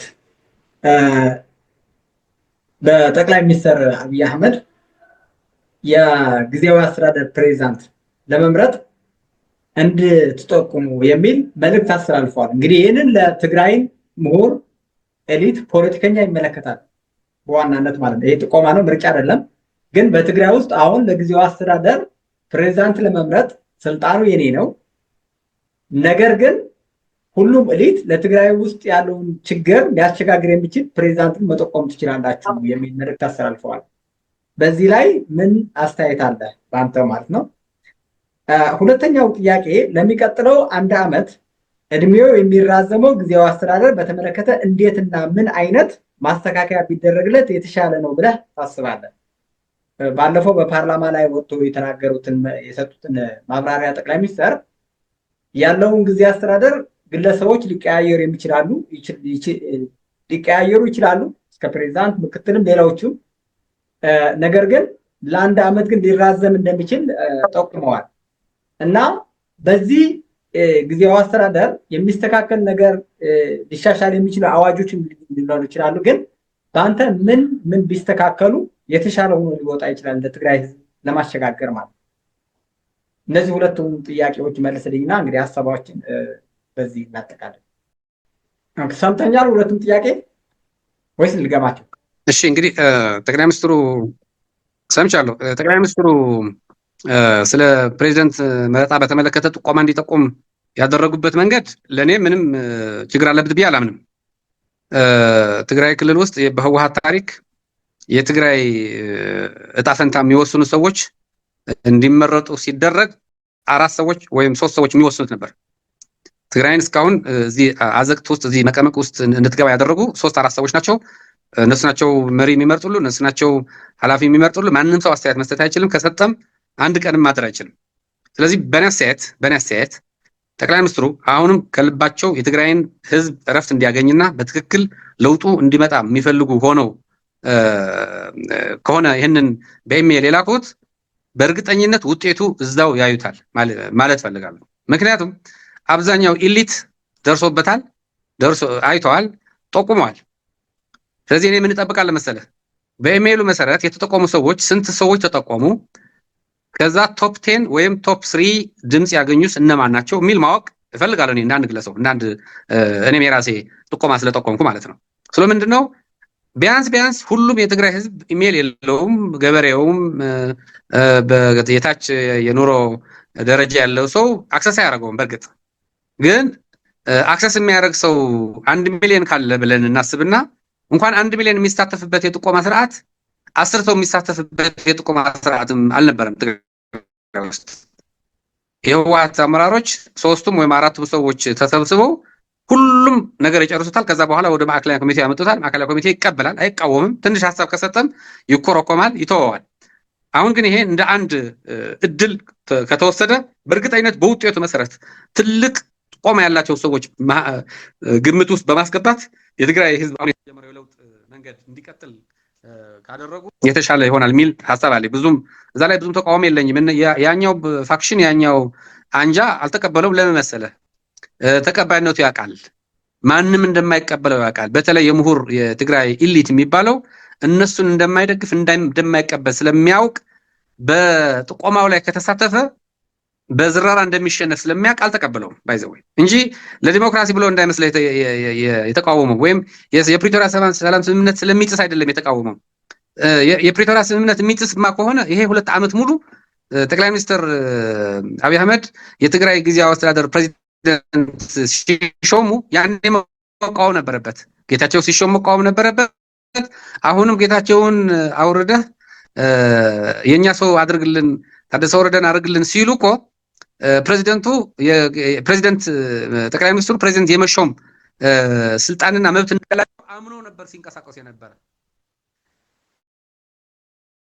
ግን ወደ ኢሜል ሲመጣ እኛ የጣስክ ነው ፕሪቶሪያ ያፈረስክ ነው ብሎ ደግሞ መጡ። ከ2 ዓመት በኋላ ነቁ ማለት ነው። ለምንድን ነው የነቁት? የህዝብ ተሳትፎ የሚያረጋግጥ አይነት ጥቆማ ስለመጣባቸው ነው። ስለዚህ የተቃወሙበት ዋና ምክንያት ተቀባይነታቸው ዜሮ እንደሆነ ስለሚያውቁ ነው። አንድ ይሄ ነው። ሁለተኛ ለ1 ዓመት የሚራዘመው ምርጫ እስኪደረግ ድረስ ትግራይ ውስጥ ፍትሃዊ ዲሞክራሲያዊ ተቀባይነት ያለው ምርጫ እስኪደረግ ድረስ ምን አይነት ጊዜያዊ አስተዳደር መኖር አለበት የሚል የኔ ሐሳብ ሁሉም ፓርቲዎች ትግራይ ውስጥ የሚንቀሳቀሱ ለትግራይ ፐርፐዝ የሚንቀሳቀሱ ፓርቲዎች የሚሳተፉበት በጣም ኢንክሉሲቭ የሆነ ከዚህ በፊት እንደተደረገው የህወሓት ሞኖፖሊ የህወሓት እንደፈለገ የሚፈነጭበት እንደፈለገ የሚያሽከረክረው ጊዜያዊ አስተዳደር ሳይሆን ሁሉም ፖለቲካ ፓርቲዎች ትግራይ ውስጥ ያሉ እዚህ ላይ የምታደርገው አሁን ያለው ጊዜያዊ አስተዳደር እስከ የነበረው መፍረስ እንደ አዲስ መቋቋም ነው ያለበት ብለን የምታስበው ወይስ እንዳለ አሁን ያለው ጊዜያዊ አስተዳደር ሪፎርም አድርጎ እንዲቀጥል ነው የምትፈልገው? ያው ነው እኮ እንደ አዲስ ነው እያልኩ ያለው እኔ። እንደ አዲስ ነው መቋቋም ያለበት፣ እንደ አዲስ ኢንክሉሲቭ ሆኖ ነው መቋቋም ያለበት። የኔ አቋም ግልጽ ነው። ስለዚህ ሁሉም ፖለቲካ ፓርቲዎች የሚያሳትፍ ይገባኛል የሚሉ የትግራይ ምሁራን የሚያሳትፍ ሆኖ እንዲቋቋም ነው የምፈልገው። በትክክል የሆነ ፖለቲካ ፓርቲ የሆነ ቡድን እንደፈለገ የሚያሽከረክረው ሳይሆን ሁሉም እኩል የሚሳተፉበት የትግራይ ዲሞክራሲ የሚሰፋበት ለውጡን እውን የሚሆንበት ከዚህ በኋላ ደግሞ ይሄ ጦርነት እንዳይመጣ የሚታገል ጦርነት እንዳይኖር የትግራይ ግዛታዊ አንድነት እንዲመለስ የሚታገል ተፈናቃዮች እንዲመለሱ የሚያደርግ አይነት እና ምርጫ ደግሞ ሲደረግ ዲሞክራሲያዊ ነፃና ፍትሃዊ ሆኖ በትክክል የትግራይ ህዝብ የመረጠው ፓርቲ ትግራይ እንዲያስተዳድር ነው የምፈልገው ማለት ነው። መልካም እንግዲህ ሰፊ ጊዜ ወስደን ብዙ ተወያይተናል፣ ብዙ ሀሳቦች አቅርበሃል። እኔ በግልህ ትንሽ በመጨረሻ የምጠይቅ ጥያቄ አለኝ። እንግዲህ ይህንን ዛሬ የምታነሳው ጥያቄዎች ቀደም ብለም ያነሳቸው አሉ በጽሁፎቹ። እንግዲህ በአንተ ላይ የሚደርሱ ነገሮች ይኖራሉ ብዬ አስባለሁ። ምክንያቱም የተለየ ሀሳብ አንስተን ብዙ ዋጋ የከፈልን ሰዎች ስላለን የትግራይን ፕሬዚዳንት ቦታ ስጡን አላልንም። የትግራይ መንግስት ለመሆንም ምርጫ አድርጌ አላቅም። እኔ በግሌ የደረሰብን በትግራይ ውስጥ ከፍተኛ ዋጋ ከከፈሉ ሰዎች ግን እኔ አንድ ነኝ ብዬ አምናለሁ። እንግዲህ በትግራይ ውስጥ አንዱ ትልቁ የሚጠላ ባንዳ የሚል ስድብ ነው። ባንዳ ማለት ሀገርን አሳልፎ የሚሰጥ የህዝብ ጥቅም አሳልፎ የሚሰጥ ነው። እንግዲህ ያስማል። ያንን ስም ትርጉሙ ትክክለኛ ሆኖ በትግራይ ህዝብ ደግሞ ከፍተኛ ይጠላል ያንን ስም ማለት። ግን ያንን ስም የተሰጠው ሰው ደግሞ ምን ያህል ከማህበራዊ ከኢኮኖሚያዊ ከሁሉም ነገር እንደሚጠላ ይታወቃል። አንተም ታውቀዋለህ። በትግራይ ውስጥ ግን በአሁን በዚህ 50 ዓመት በተለይ በዚህ 50 ዓመት በቲፒኤልኤፍ ደግሞ በቲፒኤልኤፍ አንደበት የሚሰጣቸው ደግሞ በትግራይ ውስጥ ፍትህ የሚጠይቁ ነፃነት የሚጠይቁ ልማት የሚጠይቁ ዲሞክራሲ የሚጠይቁ የህግ የበላይነት መስፈን አለበት ብለው የሚጠይቁ ሰዎች ነው እንግዲህ ባንዳ ተብለው ያ ስም የሚሰጣቸው ማለት። እንግዲህ ያንን ስም የተሰጣቸው ሰዎች ምን ያህል ከፍተኛ ዋጋ እየከፈሉ እንደመጡ ይታወቃል። ነገር ግን አሁን እናንተ ደግሞ ከህወሓት ተነጥላችሁ ወይም ደግሞ አሁን ካለውን የለውጥን ኃይል ተብሎ የሚታሰበው ጊዜያዊ አስተዳደር የተካተተው ኃይል ባንዳ ተብሎ ይሰደባል። እንግዲህ በእናንተ ላይ የሚሰደበው ስድብ እንዳለ ሆኖ ዛሬ ካንተን የምፈልገው ግን በእናንተ ላይ የሚፈጸመው ግፍ ወይ ደግሞ በእናንተ የሚፈጸመው ስድብ ሳይሆን በእናንተ ቤተሰቦችና ጓደኞች የሚደርሰው ነው ማወቅ የፈለኩትና አንተ ከፍተኛ ልክ እንደ ጌታቸው ረዳ ባንዳ ተብላ ከተፈረጁ ሰዎች አንዱ ነህና በቤተሰቦች ምን ጫና እየደረሰ ነው? በእናት በአባት በወንድሞች በሁሉም ቤተሰብ አጠቃላይ በትግራይ ውስጥ ያለው በዚህ ላይ ያለውን ችግር ብታብራራልኝ፣ እየደረሱ ያለው ሁኔታ ብታጋራን ደስ ይለኛል። ሌላ ሰውም እንዲገነዘቡ ስለምፈልግ ማለት እንግዲህ የህወሓት ፖለቲካ በተለይ ደግሞ ይሄ ቡድን የሚያራምደው የህወሓት ፖለቲካ ምክንያቱም ህወሓት የሚባለው ይሄ ቡድን የሚመራው ነው። ሌላ ምንም ዲሞክራቲክ ህወሓት ፍትሃዊ ህወሓት የሚባል ነገር የለም። አሁን ነው ለውጥ ፈላጊ ህወሓት ተብሎ የጌታቸው ቡድን የያዘው ህወሓት ተነጥሎ የወጣው እንጂ ከዚህ በፊት ህወሓት የሚባለው ይሄ ቡድን የሚያሽከረክረው አሁን ተነጥሎ ጠቅላላ ጉባኤ አድርግ ያለው የሚለው ህወሓት ነው። የህወሓት አመጣጥ ነገር ያለው ቅድም ከመጀመሪያ ከ69 ዓመተ ምህረት ጀምሮ ሕንፍሽፍሽ ከሚባለው በ71 በ74 በ77 በ83 በ85 87 92 ምናምን እያለ የሚሄደው 93 እያለ የሚሄደው እስከ 2009 እና 2013 አሁን ደግሞ 2016 ላይ የገጠመው አንድ ቡድን እንደፈለገ እንዲቀጥል የማድረግ እንቅስቃሴን በተመለከተ ነው። ስለዚህ አሁን በጣም ብዙ ነው። አሁን ባንዳ የሚባለው አንዳንድ ጊዜ ከ70-80% በላይ የትግራይ ህዝብ ባንዳ እያሉት ሊሆን ይችላል። ባይዘወይ በአመራር ደረጃም ግማሽ የህወሓት ማዕከላዊ ኮሚቴ ባንዳ ነው፣ ግማሽ ካድረ ባንዳ ነው፣ ወይም ከዛ በላይ የሰራዊቱ አመራር ደግሞ እነሱን ያልተቀበሉ ባንዳ ናቸው። ስለዚህ ምንድነው ባንዳ ማለት በእነሱ አጠራር የእነሱን ሀሳብ ያልተቀበለ ወይ የተቃወመ ማለት ነው። በግልጽ ግን ባንዳነት የሚገባቸው እነሱ ናቸው። ለትግራይ የማይጠቅም አጀንዳ ከሻዕቢያ ጋር ሆነው እያራመዱ የትግራይን ህዝብ በሻዕቢያ ምክንያት አስጨፈጨፉት። ደግሞ አሁን ተመልሰው የትግራይን ህዝብ የጨፈጨፈን ኃይል ደግሞ የሌላ ሀገር ኃይል ጋር ሆነው የትግራይን ህዝብ ድጋሚ ወደ ጦርነት ለማስገባት እየሰሩ ስለሆነ ባንዳ የሚባሉ እነሱ ናቸው። ግን አሁን ወደኛ እንምጣና አሁን ምን ያደርጋሉ መሰለህ? ጠቅላላ የኔን ጨምረ የሌላው በሙሉ ማለት ነው ወደ እኔ የሚልኩ ሰዎች አሉ፣ ጓደኞቼ ማለት እዛ የሚቃወሟቸው። ቅድም እንዳልኩ ፌስቡክ ላይ ኮመንት አድርገሃል፣ ላይክ አድርገሃል ተብሎ ለራሱ ይነገረዋል፣ ለቤተሰቦቹ ይነገራል፣ ለጓደኞቹ ይነገራል። ንገርልን ተብሎ ንገርልን፣ በቃ ይሄ ልጅ በሚዲያም እየወጣ በፌስቡክም እየጻፈ ምናምን ነው ተብሎ ይነገራል። አሁን ለምሳሌ እኔ ብታይ የማይነገረው የኛ ዘመድ እስከ 7 ትውልድ ቆጥረው ነው የሚሄዱት። ባይዘው ማን አለ የነሱ ወደ አባቴ እናቴ አካባቢ ሰዎች ይልካሉ። የሚልኳቸው ሰዎች ደግሞ ከነሱ ጋር የሚውሉ ቡና የሚጠጡ ከነሱ ጋር የሆነ ቦታ የሚሄዱ ናቸው። በእነሱ በኩል መልእክቱን የሚልኩላቸው። ለምንድን ነው? እሱ እኮ የእናንተ የጀግና ሰው ነው፣ እናንተ ታጋይ ናችሁ፣ ስንት ጀግነት የፈጸማችሁ፣ በእናቱም በአባቱም ጀግና ነው፣ ታጋዮች ነበሩ። እሱም ብዙ ስራዎች ሰርተዋል፣ ታግለዋል፣ በጣም ጎበዝ ነው፣ ተወዳጅ ነው። ግን አሁን በቃ እንደዚህ ድርጅት እያፈረሰ ነው ምናምን። በቃ ህወሓት የሚባለው እንደ መለኮት እንደ ታቦት እንዲመለክ ስላደረጉት በህዝብ ላይ አሁን እንኳን ተነቃቅቷል። ህዝቡ በደንብ አውቀዋል፣ ገበሬውም ማንም አውቆታል። ህወሓት የሚባል ነገር ለህዝቡ መከራ እንደሆነ፣ ለህዝቡ ክፋት እንደሆነ ተገንዝበዋል። ምን ያደርግልኛል ብሎ እምቢ ብሏቸዋል። አሁን በኃይል ነው ቀጥቀጠው እንዲደግፍም እንዲከፍልም እያደረጉት ያሉ ጫናዎች ያደርጋሉ። ወደ እኔ በስልክ እኔ የማውቃቸው ሰዎች በሰራዊት አመራር ያሉም በህወሓት አመራር ያሉም እኔ የማውቃቸው ውጭ ሀገርም ያሉ የትም ያሉ ይደውላሉ። ማለት እኔ ላይ ለየት ያለ ጫና አልተደረገም እስካሁን። በእርግጥ በሚዲያዎች ስሜን ያጠፋሉ። በደደቢት ሚዲያ ኃይለ የሚባል አለ፣ አንድ ያመጣለትን የሚተፋ ዝም ብሎ ይናገራል። በቃ የኔን ፌስቡክ ያልሆነ በፌክ አካውንት የተከፈተ ጽሁፍ እያመጣ ጣዕም እንዲህ ብለዋል ብሎ ይጽፋል። እኔም የምጽፋቸውና እኔ የምናገራቸው ኃላፊነት የምወስድላቸውና ትክክል የሆኑ ብቻ ናቸው። ትክክል የሆኑ ደግሞ እኔ የማጋልጣቸው ሚስጥሮች ለትግራይ ህዝብ አደጋ ስለሆኑ ነው እንጂ ማወጣቸው ለትግራይ ህዝብ የሚጠቅም ቢሆን ኖሮ ምስጢሩን አላወጣውም። እነሱ የጦር ዝግጅት ሲያደርጉ የደበቋቸው ታንኮችና የደበቋቸው መሳሪያዎች እየቆፈሩ ሲያወጡ የትግራይን ህዝብ ለመከላከል ሳይሆን የራሳቸውን ስልጣን ለመከላከልና ተመልሰው ወደ ስልጣን ለመምጣት ወደ ከፋ ጦርነት ሊያስገቡን እየተዘጋጁ ስለሆነ ነው ምስጢሩን የማጋልጠው።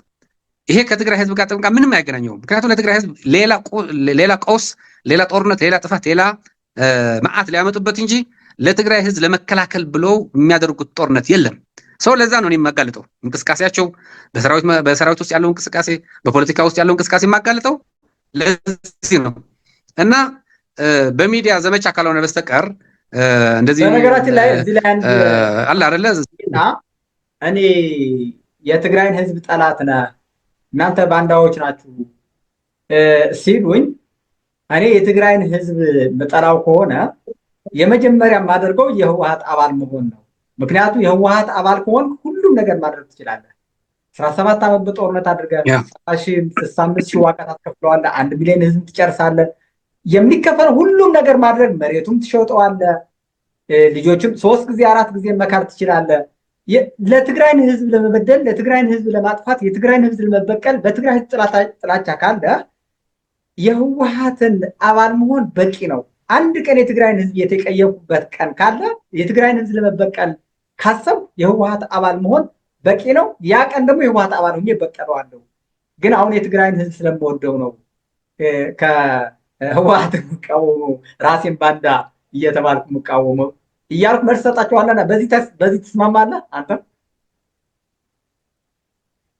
አዎ አሁን በቃ አሁን እንዳልከው ነው። አሁን ይሄ በራሱን ህወሓት ነኝ ብሎ የሚጠራው ጠቅላላ ጉባኤ 14ኛም ጠቅላላ ጉባኤ አድርጌያለሁ የሚለው የደብረጽዮን አንጃ ቁጥር 1 የትግራይ ህዝብ ጠላት እሱ ነው። ስለዚህ የትግራይ ህዝብ ጠላት የምትባል ከሆነ የትግራይ ህዝብን መበደል ከፈለክ ከዚህ አንጃ ጋር ከዚህ ቡድን ጋር አባል መሆን ነው፣ አመራር መሆን ነው። ከዛ ህዝብን ታስፈራራለህ፣ ህዝብን ታፍናለህ፣ ትገድላለህ፣ አስገድደህ ብር ትቀበላለህ ማለት አሁን እነሱ የሚያደርጉት ጠቅላላ የትግራይ ህዝብ ጠላት ነው የሚባለው በአንደኛ ደረጃ የማስቀምጠው እኔ ከትግራይ ውጭ ከሆነ ሻዕቢያን ነው። አሁን ግን ከሻዕቢያ በላይ የትግራይ ህዝብ ጠላት ሆነ እየሰራ ያለው ያ ቡድን ያ አንጃ ነው። ስለዚህ አሁን እንዳልከው አንተ በህወሓት ስም የሚንቀሳቀሰው ያ አንጃ የነ ደብረጽዮን አንጃ የሱ አባልና የሱ አመራር ከሆንክ ቁጥር 1 የትግራይ ህዝብ ጠላት ሆነ ህዝብን ትበድላለህ። ስለዚህ ምንድነው እነዚህ ሰዎች በቁጥር 1 ደረጃ ህዝቡን እየበደሉት እየጨቆኑት አሳሩን እያበሉት ነው ያሉት እና ጫናዎች አሁን እንደምልህ ሰዎችን የሚያፍኑት ሰው ለምን ፌስቡክ ጻፍክ ብለው ያፈኑት ሰው አለ። ለምን ሚዲያ ላይ ወጥተህ ተናገርክ ብለው ያፈኑት ሰው አለ። የሳምረ አንድ ሻምበል ብርሃን የሚባለው ብቻ ሳይሆን እዚህ እንዲያውም ጓራዬ አሁን በዚህ ሳምንት በጣም ከፍተኛ እንቅስቃሴ እያደረገ ነው። በቲክቶክ፣ በትዊተር፣ በዩቲዩብ አጀንዳ ሆናለች እና አንድ ላይ የሰማሁት ምንድን ነው አንድ ኢንተርቪው ላይ ሌሊት ተደውሎ ከዚህ ካልወጣች ትገዳያለች እና እንድትወጪ ከዚህ እንድትወጪ ተብዬ ነው የተደወለልኝ ነው የምትለው እና እንግዲህ በትግራይ ውስጥ ቀድመን የተፈረጁ ሰዎች አለን።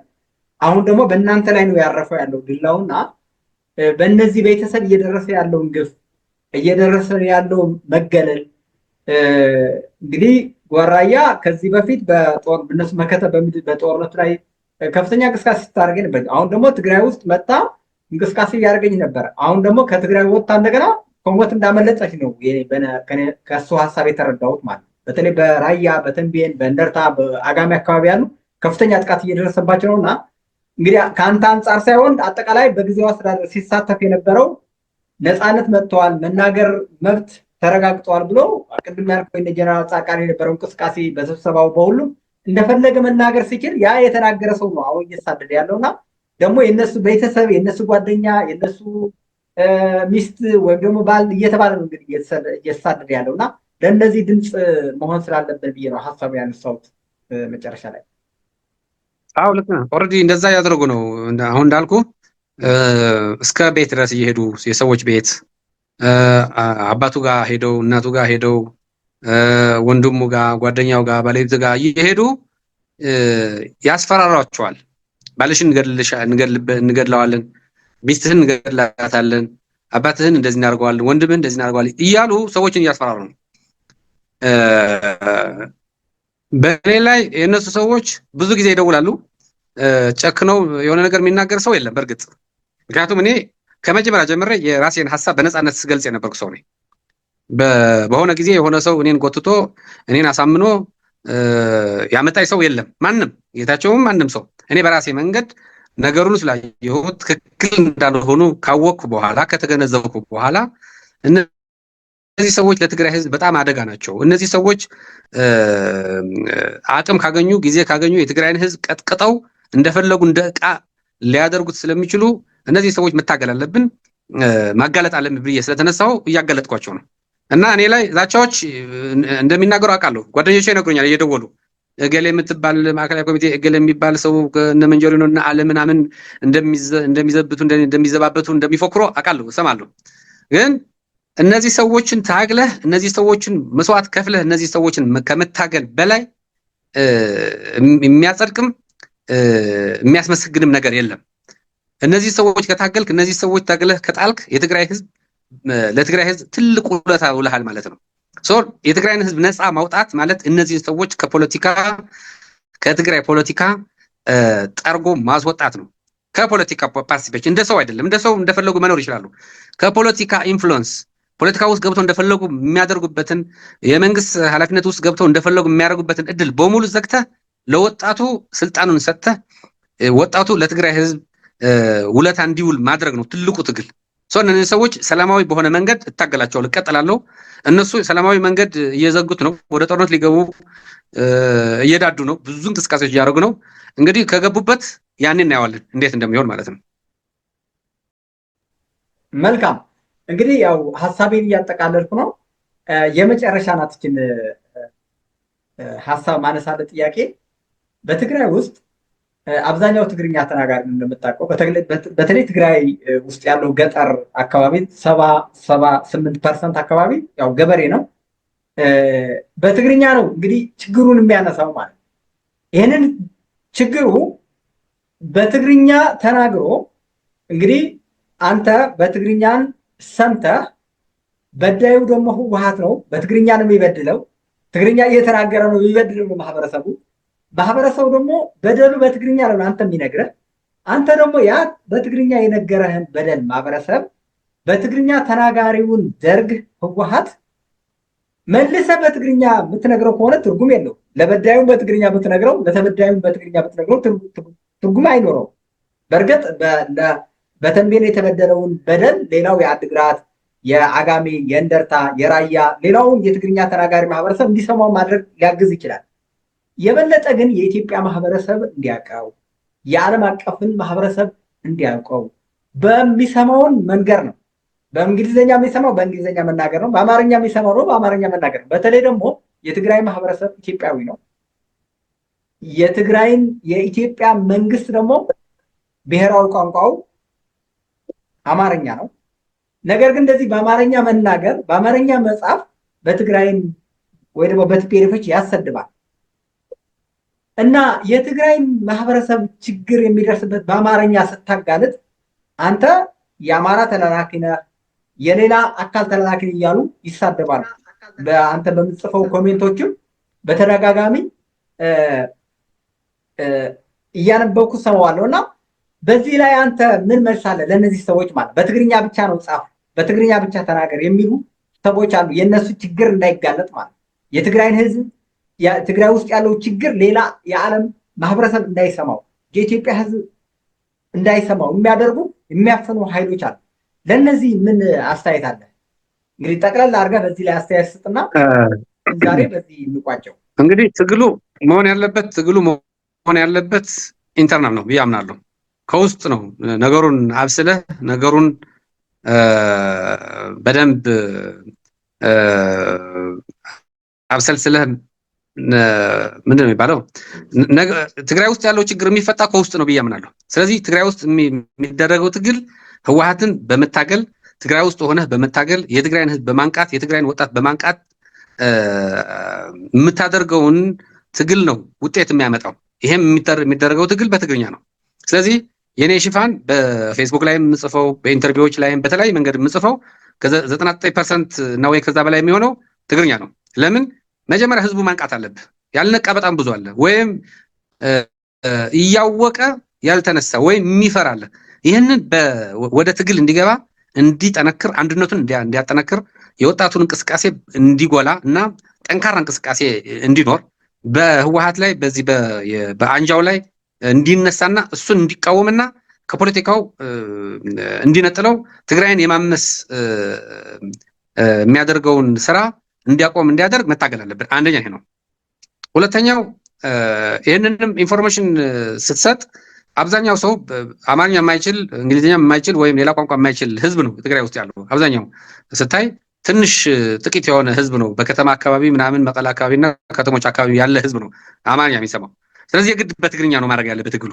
ነገር ግን የነዚህ ክፋት የነዚህ ወንጀልና የነዚህ በደል የኢትዮጵያ ህዝብ ማወቅ አለበት፣ የዓለም ህዝብ ማወቅ አለበት።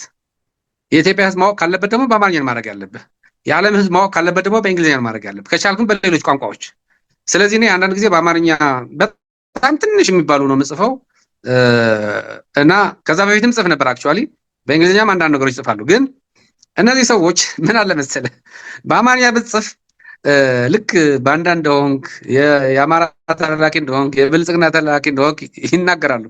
እነዚህ ሰዎች እኮ ከጦርነት በፊት እኮ እኛን በአማርኛ የማትገልጽ ከሆነ ወይም ለምንድን ነው አማርኛ የምትናገረው ምናምን ብለህ ከተናገርክ አንተ ጠባብ እንደዚህ ትሆናለህ፣ የሆነ እንደዚህ አይነት ጠባብ አስተሳሰብ ለትግራይ የማይጠቅም ለኢትዮጵያ የማይጠቅም ቁጥር 1 ዕጣ ፈንታችን ኢትዮጵያ ነው፣ ቁጥር 2 ዕጣ ፈንታችን ኢትዮጵያ ነው፣ ቁጥር 3 ዕጣ ፈንታችን ኢትዮጵያ ነው እያለ ሲያሸማቅቅህ የነበረ ስለ ኢትዮጵያዊነት እንጂ ስለ ትግራዋይነትን ማንም እንዳይናገር ሲከለክል የነበረ አንጃ ቡድን አሁን ደርሶ የትግራይ ብሔርተኛ የትግራይ አሳቢ ተቆርቋሪ ኢትዮጵያዊነትን እንዲጠላ የሚያደርግ አማርኛ እንዲጠላ የሚያደርግ ሆኖ መምጣቱ ተሸንፎ ሄዶ ወደዚህ ጓዳ ተሾግጧል ማለት ነው።